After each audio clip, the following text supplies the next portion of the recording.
Në Tiranë u përkujtua sot protesta antikomuniste e 20 shkurtit. Mira qytetarë dhe studentë mbushën sheshin Skënderbej 18 vjet më parë, duke rrëzuar pas përleshjeve me policinë monumentin e diktatorit Enver Hoxha.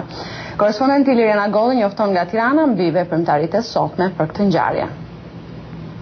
Institucionet shtetërore dhe shoqatat antikomuniste përkujtuan sot 18 vjetorin e protestës studentore dhe qytetare që sollën rrëzimin e monumentit të diktatorit Enver Hoxha nga qendra e kryeqytetit dhe heqjen e emrit të tij nga Universiteti i Tiranës. Studentët e universiteteve shqiptare zhvilluan në shkurtin e vitit 1991 një grevurie shumëditore e cila kulmoi me protestën e mira qytetarëve që i mbështetën ata dhe që më pas zbritën në sheshin Skënderbej për të rrëzuar me çdo mjet monumentin e diktatorit Hoxha afro 6 vjet pas vdekjes së tij.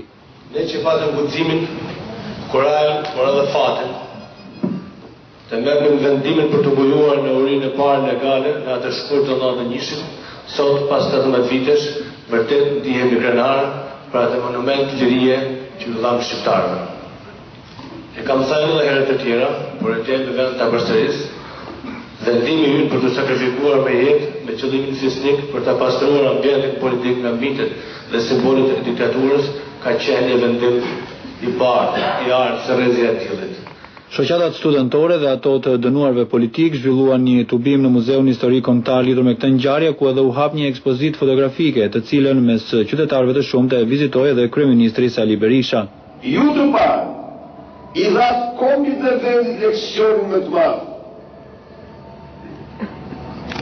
Në asnjë rast, në asnjë rrethon, nuk i lejohet vetës të rëndej nga hakmarrja. Sepse asgjë më shumë nuk do të dëmtoj qëllimin tonë, se sa raste e shtroj një proces të tillë nga hakmarrja. Hakmarrja dhe demokracia, hakmarrja dhe artja janë absolutisht të papajtueshme. Ndaj dhe ne dhe vazhdojmë betejën tonë me durim, dhe vazhdojmë betejën tonë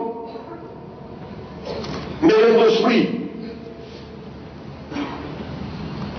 për të ndarë një mirë nga ky kapitull më tragjiku në historinë tonë kombëtare. Presidenti i Shqipërisë Bamir Topi dekoroi po sot një grup veprimtarësh antikomunist atyre viteve për kontribut drejt për drejt në shkatrimin e simboleve të diktaturës.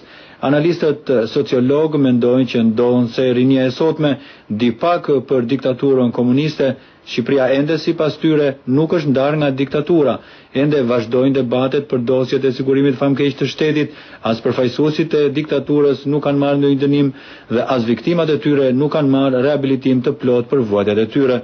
Për Zërin e Amerikës, Liriana Golli, Tiranë.